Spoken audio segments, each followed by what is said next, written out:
Be me, 27-year-old corporate diversity consultant, sitting at parents' kitchen table for our monthly family dinner. Mom Madison is late as usual, probably at her pottery class or book club or whatever. Dad, Charles, looks tired, more tired than usual. He's been working double shifts at the plant for years now. Always wondered why he settled for such mediocre work when he used to talk about being an engineer. Mom finally shows up, doesn't apologize, just starts talking about her friend Sarah's new yoga retreat. Charles, did you pick up my dry cleaning? And I need you to call the contractor about the deck. Dad just nods quietly. This dynamic has always bothered me, but tonight something feels different. Decide to speak up about the obvious inequality I'm witnessing. Mom, maybe you could handle some of these errands yourself. Dad works long hours. Madison rolls her eyes. Sweetie, your father doesn't mind. He's always been better at handling these practical things. Feel my blood pressure rising. This is exactly the kind of domestic labor distribution that perpetuates gender inequality. Dad has been enabling this for years, and it's honestly embarrassing. That's not the point, Mom. It's about equitable distribution of household responsibilities. Charles looks up from his meatloaf. Actually, there's something I need to tell you both. His voice has this strange quality I've never heard before. Cold. Final. Madison keeps chattering about her friend's divorce settlement, not even paying attention to her own husband. Classic self-absorption that I've been trying to get her to address for years. I'm leaving, Madison. The words hang in the air like a bomb. Madison stops mid-sentence about property division. What do you mean leaving? Like a business trip? Charles actually laughs, but it's bitter. No, I'm leaving you. This marriage, this house, all of it. Feel like the floor just disappeared beneath me. This cannot be happening. Our family is supposed to be progressive, egalitarian. We talk through problems. We don't just abandon ship. Dad, what are you talking about? You can't just leave. That's not how relationships work. He looks at me with eyes I don't recognize. Relationships? What relationship? For 15 years, I've given everything I had to this family. Madison finally seems to understand what's happening. Charles, you're being ridiculous. We can discuss whatever's bothering you like adults. Discuss? Charles's voice gets louder. When have we ever discussed anything? When have you ever asked what I wanted or needed? Start feeling this panic rising in my chest. This is not how enlightened people handle marital issues. There are counselors, mediation, communication strategies. Dad, you're clearly having some kind of crisis, but running away isn't the solution. He turns that cold stare on me. Crisis? You want to know about crisis? I gave up my engineering degree to support your mother's art phase. Remember that? Madison waves her hand dismissively. That was temporary, and you said you didn't mind. I gave up my career dreams, my financial stability, everything. Charles is standing now, his face red. I worked jobs I hated to pay for your classes, your hobbies, your constant need for new experiences. Feel compelled to defend Mom because this attack feels misogynistic. Dad, supporting your partner's growth and self-actualization is part of marriage. Self-actualization? He laughs again. What about my self-actualization? What about my growth? Madison looks genuinely confused. Charles, I never stopped you from pursuing your interests. My interests? He's shouting now. When did you ever ask what my interests were? When did you ever show even the slightest curiosity about what I might want? This is getting uncomfortable. Need to redirect this toward productive communication. Dad, you're obviously feeling unheard, but that doesn't justify abandoning your family. Unheard? I've been invisible for 15 years. He's pacing now, gesticulating wildly. I gave you emotional support through every crisis, every breakdown, every drama with your friends. Madison crosses her arms. That's what spouses do, Charles. But when did you ever support me? When I lost my job 3 years ago, what did you do? Remember that time. Mom was stressed about money and spent a lot of time venting to her friends. Seemed natural that Dad would handle it quietly. You handled it well, Dad. You found another job quickly. I handled it. I was devastated. I cried in my car every day for 2 months. Madison looks surprised. You never told me that. Because every time I tried to talk about my feelings, you had bigger problems. This conversation is spiraling out of control. Families don't just implode like this without warning signs. Dad, if you were unhappy, you should have communicated that clearly, instead of building up resentment. Charles stops pacing and stares at me. Communicated?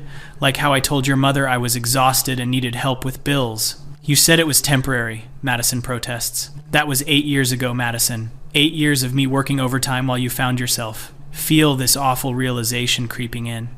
Maybe Dad has been trying to communicate, but also, his approach has been passive-aggressive and conflict-avoidant. Dad, passive communication patterns aren't Mom's fault if you weren't being direct. Direct? I begged her to get a job, multiple times. She said it would interfere with her personal development. Madison shifts uncomfortably. I was going through a difficult period. 15 years, Madison. 15 years of difficult periods. Charles sits back down heavily. I gave you unconditional love. Unconditional, no matter how you treated me, how you dismissed me, how you made me feel small. Madison's voice gets defensive. I never made you feel small. You introduced me to your book club as just my husband, Charles's, last month. That's just a figure of speech. No appreciation, Madison. Not once in 15 years have you thanked me for anything. Feel like I need to intervene before this gets more toxic. Dad, it sounds like you both have different love languages and communication styles. Love languages? Charles looks at me like I'm insane. She doesn't love me at all. There's no affection, no partnership, no respect. Madison stands up abruptly. That's completely unfair, Charles. Is it? When's the last time you asked about my day? Long silence. When's the last time you initiated any kind of physical affection? Longer silence. When's the last time you treated me like your partner instead of your employee? Madison's face is getting red. I don't have to sit here and listen to this character assassination. She storms toward the kitchen. Charles calls after her. See, even now you're walking away instead of listening. Feel this desperate need to fix this situation. Families can work through anything with proper communication and commitment. Dad, sit down. We can work through this rationally. He looks at me with something like pity. Work through what? Her complete inability to see me as a human being? That's an extreme characterization. Is it? Tell me one thing your mother has sacrificed for this family. Try to think of examples. She gave up her gallery dreams to focus on family. Except she never actually gave that up, just moved it to a hobby. She manages the household. Except Dad does most of the actual work. Mom provides emotional labor and household management. Emotional labor? Like what? Struggle to think of specific examples. She organizes family events. I plan those events. I cook for them. I clean up after them. She provides emotional support. To who? When? Realize I mostly go to Dad when I need support. Mom is great for fun conversations, but not serious problems. She's working on herself to be a better partner. For 15 years? How long does self-improvement take? Madison returns from the kitchen with a glass of wine. Are you finished with your little tantrum, Charles? The dismissiveness in her tone is actually shocking. Even I can hear it now. Tantrum? I'm telling you I'm leaving and you call it a tantrum? Because you're being dramatic and emotional. Feel a weird cognitive dissonance.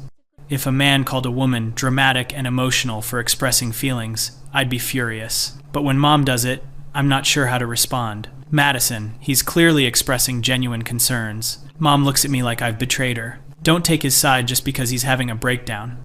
I'm not having a breakdown, Charles says quietly. I'm having a breakthrough.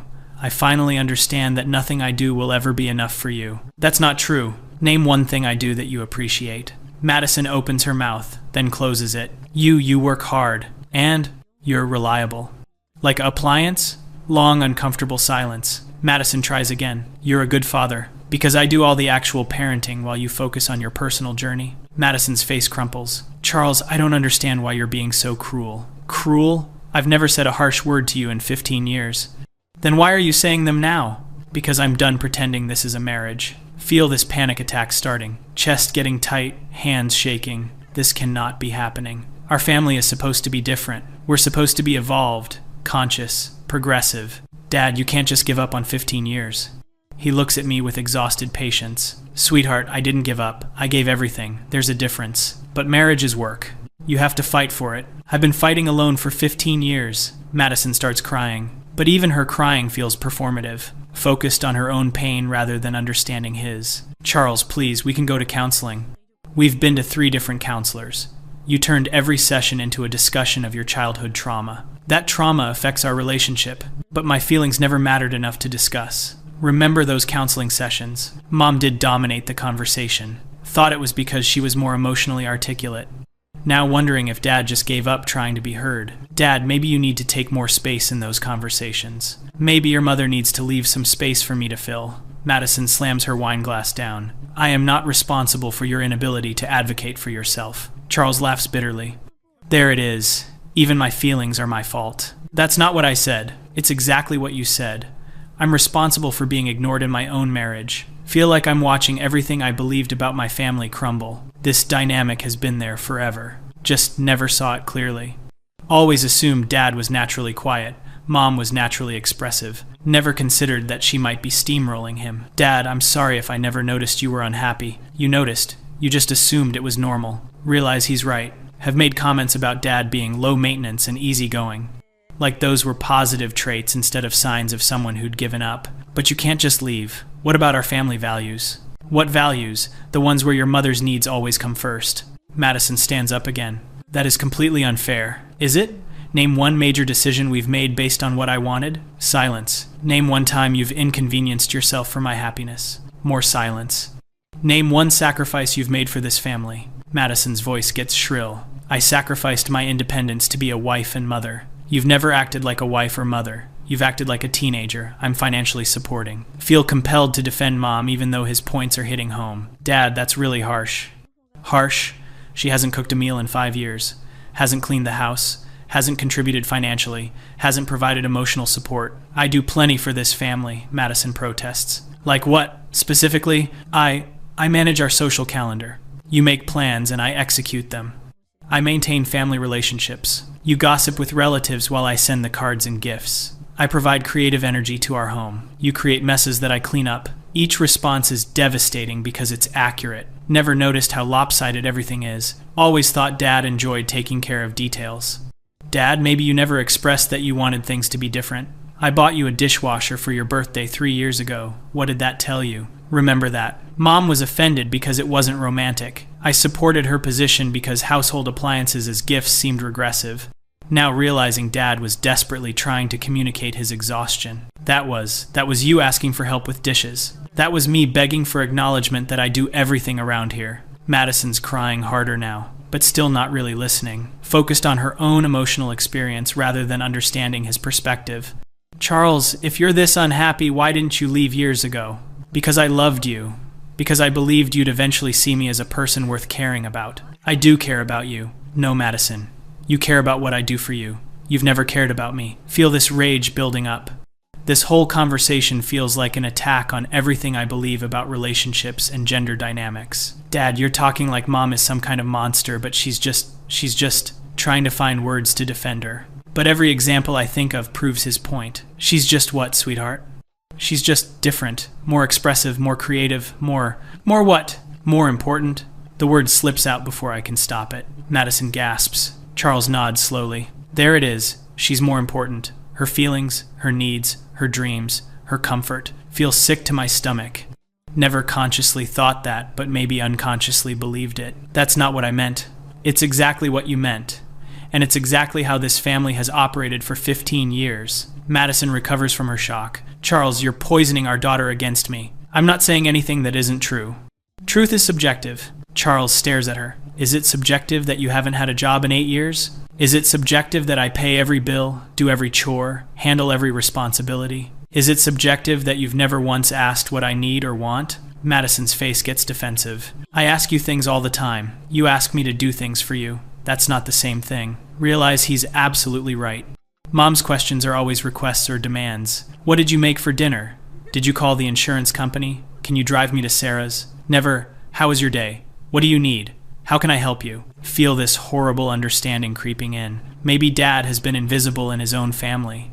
Maybe I've been complicit in that invisibility. Dad, I'm sorry if we haven't been attentive enough to your needs. Attentive enough? You've been completely oblivious. Madison tries to regain control of the conversation. Charles, this is all very dramatic, but marriages go through rough patches.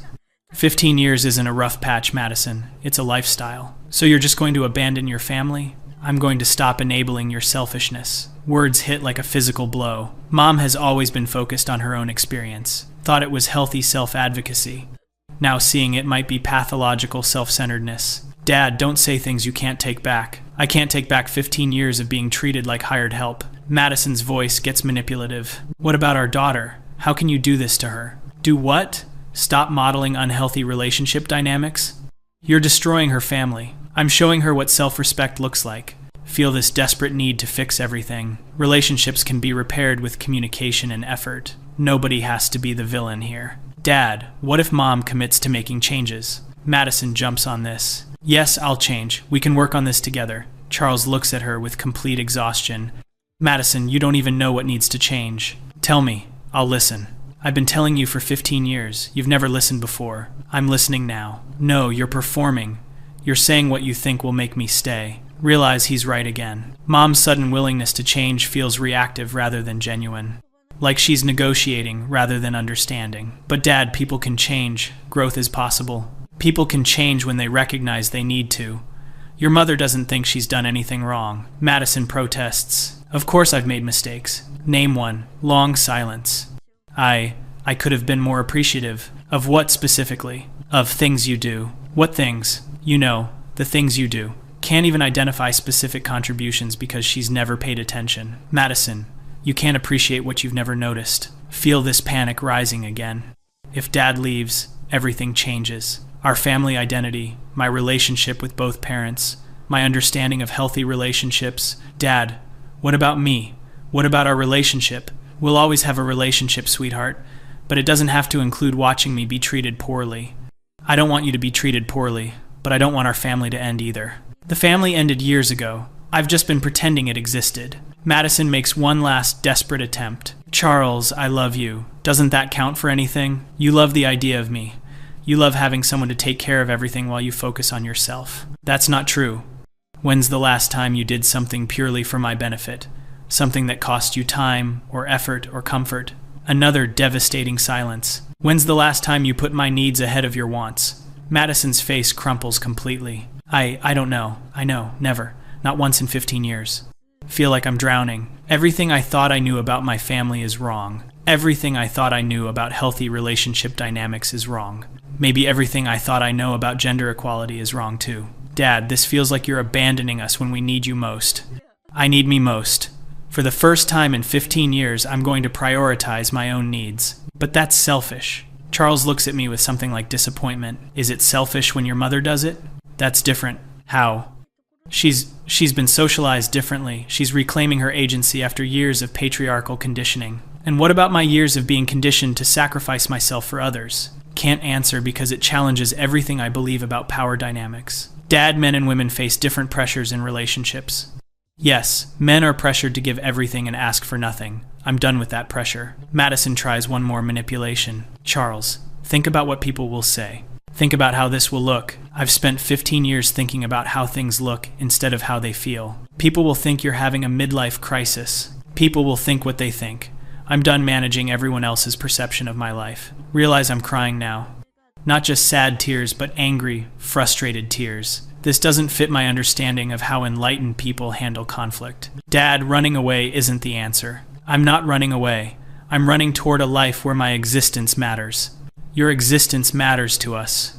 My usefulness matters to you. There's a difference. Feel this awful recognition that he's absolutely right. Have always valued Dad for what he provides, rather than who he is. Never really considered his inner life, his dreams, his emotional needs. I don't want to lose you.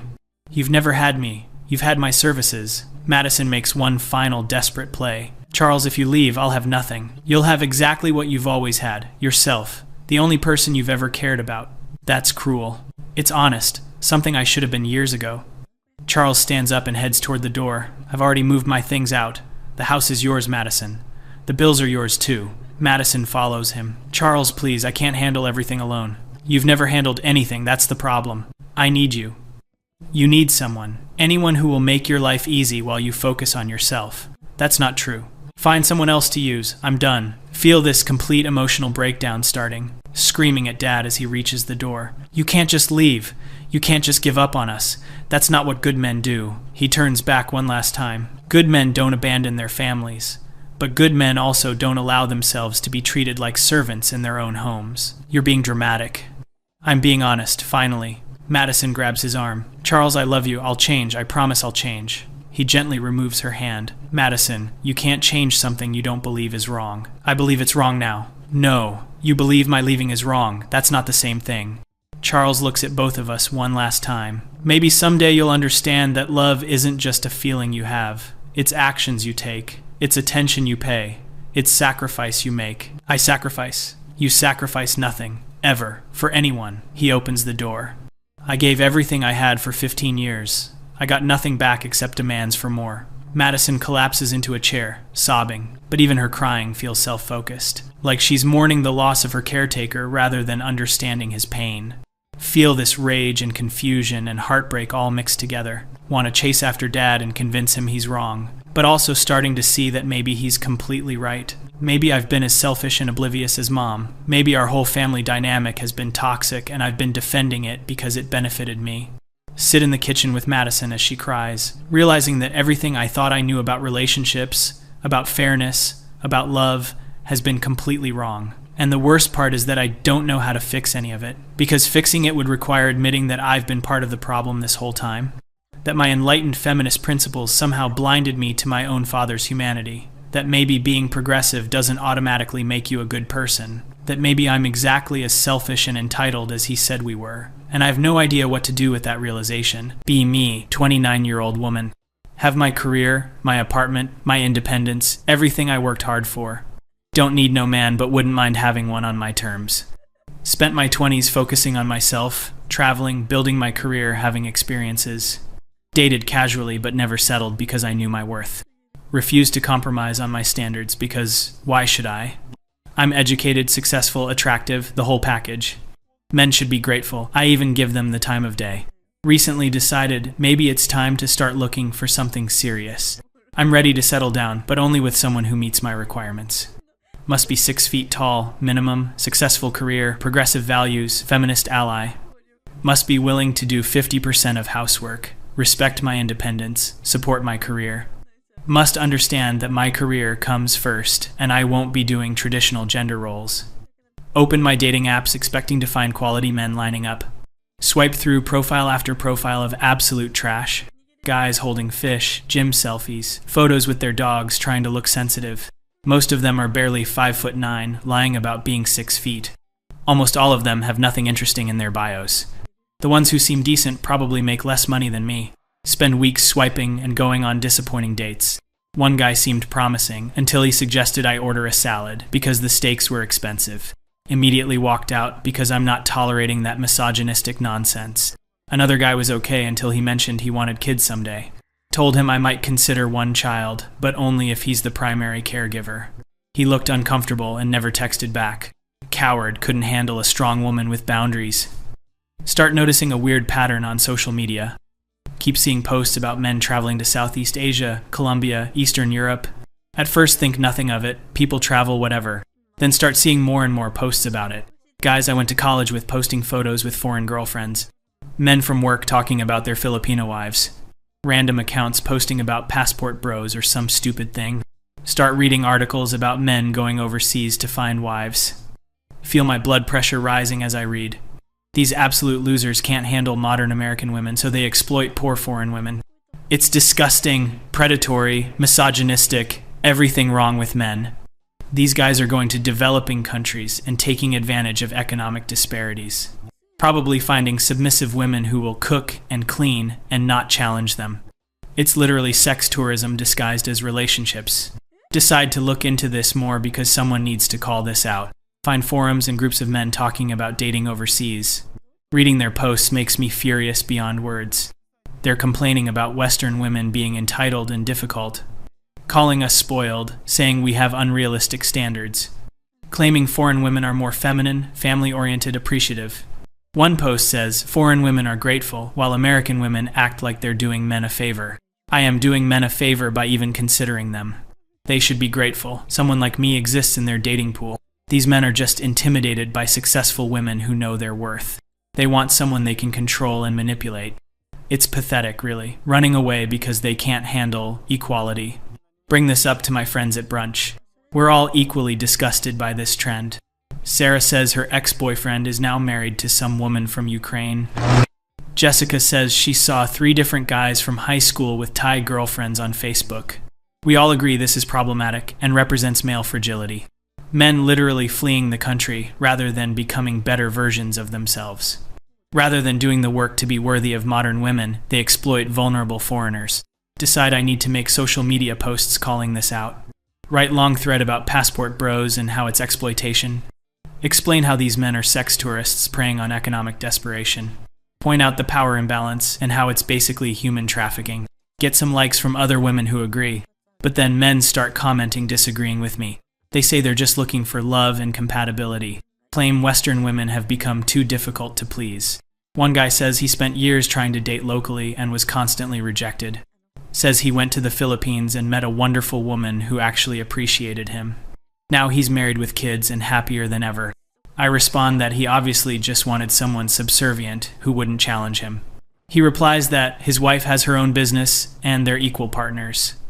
Says the difference is she respects him and doesn't treat him like an ATM or emotional punching bag. Block him because I don't have time for his internalized misogyny. Start noticing more men in my social circles talking about international dating. Guy at work named Derek, who I never paid much attention to. He's average looking, decent job, seems okay, but nothing special. Never really gave him the time of day because he's maybe 5'10" and kinda boring. He mentions he's planning a trip to Colombia. Immediately assume I know what this is about. Call him out in front of everyone at the office about being a passport bro. Tell him it's exploitative and gross. He looks confused and says he's just taking salsa lessons and exploring the country. I roll my eyes because sure, that's definitely all it is. He shrugs and walks away. 3 months later, Derek comes back from his trip. He seems different, happier, more confident. Keeps looking at his phone and smiling. Eventually someone asks him about his trip. He lights up, talking about how amazing it was. Then casually mentions he met someone. Her name is Valentina. She's a civil engineer in Bogota. They've been video chatting every day since he got back. Shows photos and she's absolutely gorgeous. Like, objectively beautiful, successful looking, well-dressed. Feel a weird twist in my stomach looking at the photos. This woman is clearly out of Derek's league. She probably just wants a green card or something. Mention this and Derek just laughs. Says Valentina makes good money and loves her job in Colombia. She's not looking to move to America. He's actually planning to learn Spanish and possibly relocate there eventually. This doesn't make sense to me. Why would a successful, beautiful woman date someone like Derek? He's not rich, not particularly handsome, completely average. There must be some angle I'm not seeing. Over the next few months, watch Derek transform. He's learning Spanish, working out, dressing better. Always happy and talking about his weekend video dates. Eventually, Valentina comes to visit. Derek brings her to the office holiday party. She's even more stunning in person. And she's clearly intelligent, well-spoken, charming. She talks about her engineering projects and her life in Colombia. She seems genuinely into Derek, always touching his arm and looking at him adoringly. They seem actually happy together. Feel increasingly irritated watching them. Pull Derek aside and tell him I'm concerned he's being used. Suggest that Valentina is probably just after citizenship or money. Derek looks at me with this pitying expression. Says Valentina earns more than both of us and has no interest in leaving Colombia. Says she appreciates him because he treats her well and they share values. Says the difference between dating in America and Colombia was night and day. Claims Colombian women were warmer, more open, more appreciative of effort. I tell him that's because of economic imbalance and desperation. He says Valentina's family is actually wealthier than his. Her father is a doctor and her mother is a lawyer. She chose him because, unlike Colombian men who expected her to do everything, he offered partnership. And, unlike American women, she didn't treat dating like a job interview where he had to prove his value. Walks away before I can respond. Stew on this for days. It doesn't make sense. Why would a woman like that choose someone like Derek? Unless there's something wrong with her that isn't obvious. Start seeing more and more of this pattern everywhere. Multiple guys I know are now in international relationships. Tom from my gym is dating someone from Poland. My neighbor is engaged to a woman from Brazil. Even my own brother announces he's been seeing someone from the Philippines. Family dinner becomes unbearable when he brings this up. My mom seems excited about possibly meeting her. I immediately go on the offensive about exploitation and power dynamics. My brother gets defensive and says, I don't know what I'm talking about. Says he tried dating locally for years. Went on hundreds of app dates where women barely talked or seemed interested. Was constantly told he wasn't tall enough, didn't earn enough, wasn't exciting enough. Says American women treated every date like he was auditioning for a role he'd never get. Then he went to Manila for work and met Anna. She was interested in actually getting to know him as a person. Didn't grill him about his salary or height or career trajectory. Just enjoyed spending time with him and appreciated his qualities. Now they're talking about getting engaged. I point out this is exactly the problem. He found someone with lower standards. He says no, he found someone who valued different things. Someone who cared about kindness and compatibility over superficial metrics. Accuse him of just wanting someone submissive. He laughs and says Anna is a lawyer who argues cases in front of the Philippine Supreme Court. She's probably more assertive than I am. The difference is she's assertive without being combative or treating him like an adversary. Storm out of the dinner. My own family is enabling this exploitation. Start doing more research to prove I'm right about this.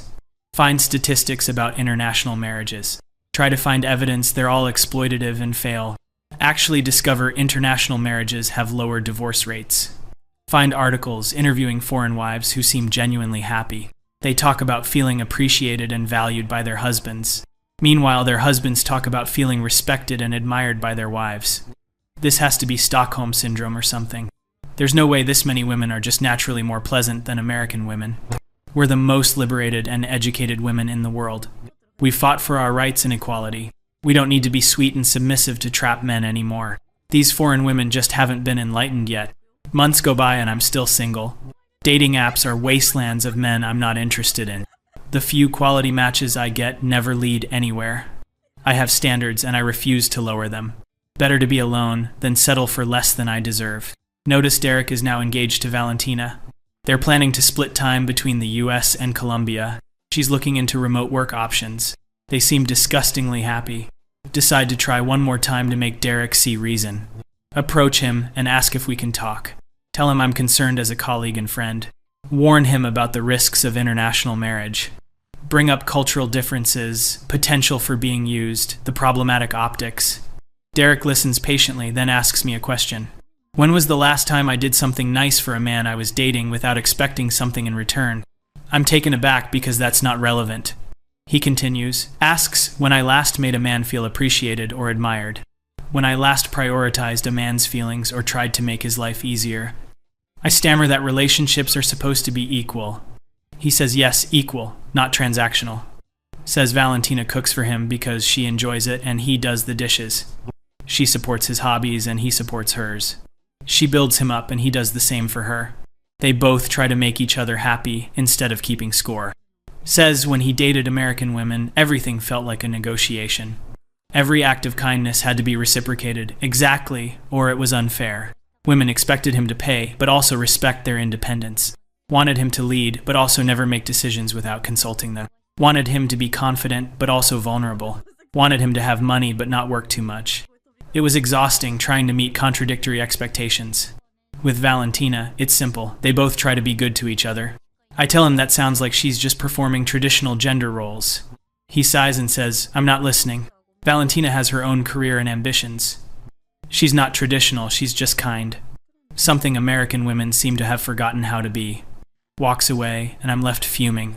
How dare he blame American women for men's inadequacies? We're not unkind, we just have boundaries and standards. We've been taught not to settle or compromise, to demand what we deserve. If men can't handle that, it's their problem. More months pass. I'm now 30 and feeling pressure I won't acknowledge. Still single, still swiping, still disappointed. Every decent man seems to already be taken. Increasingly, those relationships are with foreign women. It's like an epidemic. Start seeing think pieces about this phenomenon. Some articles agree with me that it's exploitation, but more articles are examining why men are doing this. They interview men who say modern dating has become impossible, that standards have become unreasonable, that men are tired of being treated like they're not good enough. One article quotes a study about how women rate 80% of men as below average. Another discusses how women pursue the same small percentage of top men, leaving average men completely shut out of the dating market. Those men are now going elsewhere and finding success. I refuse to accept this narrative. It's not that our standards are too high. Men just need to become better. They need to earn our attention. Attend Derek's wedding virtually because it's in Colombia. Watch the ceremony streaming and feel weird emotions. Valentina looks radiant. Derek looks happier than I've ever seen him. Her whole family is there, clearly wealthy and educated. This isn't some poor woman escaping poverty. This is a successful woman who chose Derek for some reason. Watch them exchange vows in Spanish and English. The way they look at each other is sickeningly sweet. Realize I've never had anyone look at me that way. Immediately push that thought away. I don't need someone to look at me that way. I'm complete on my own. More of my male acquaintances announce international relationships. It's becoming normalized. Even some women I know are starting to date internationally. But somehow that's different when women do it. We're seeking quality men who aren't available locally. When men do it, they're exploiting vulnerable women. Start going on even more dates trying to find someone. Every date is disappointing. Men seem less interested than they used to be. More of them are mentioning they're considering travel or international dating. One guy outright tells me he's only dating locally until his Philippines trip next month. Tell him he's disgusting. He shrugs and says he's tired of being treated like an applicant. Says he wants to feel wanted, not evaluated. I tell him women don't owe him anything. He agrees and says he doesn't owe American women his attention either. He can find appreciation elsewhere. Storms out on me. Can't believe he walked out on ME. I'm the catch here. Complain about this to my friends. They're all having similar experiences. Men seem to be losing interest in dating locally. The ones who are still trying seem less willing to put up with our standards. Sarah says a guy told her she was too much work. Jessica says she got ghosted after asking about a guy's income. We all agree men are becoming worse. They're being radicalized online. They're going overseas because they can't handle strong women. It's all male fragility and misogyny. Turned 31. Still single. Dating apps are now full of men posting photos from foreign countries. Their bios mention being internationally minded. Some outright state they prefer foreign women. It's like they're not even pretending anymore. Hear through the grapevine that Derek and Valentina are expecting a baby. They're living in Colombia now. Derek got a remote job and seems to be thriving. Posts photos of his life there looking genuinely content. Meanwhile, I'm still here, still searching, still refusing to lower my standards. Start seeing articles about the consequences of this trend. About how there are more single women than ever. How college-educated women are struggling to find partners. Some frame this as men not stepping up. Others suggest women's expectations might need adjusting. I refuse to accept the latter. Why should I adjust my expectations? I worked hard to be where I am. I deserve someone equally successful and progressive. More years pass. I'm 33 now. My brother is married to Anna with 2 kids. Derek and Valentina have their baby and seem blissfully happy. More men I know are in successful international relationships. The pattern is undeniable. Average men who couldn't get dates locally are now married with families. They seem genuinely happy. Their wives seem educated, successful, and content. This doesn't fit the exploitation narrative I've been pushing. But I can't admit that. Start seeing younger women talking about this trend. Some are actually planning to date internationally themselves. They see the success their male counterparts are having. They're tired of local options too. Feel like the world is shifting around me, like I missed something important. Double down on my standards. I will not compromise. I will not settle.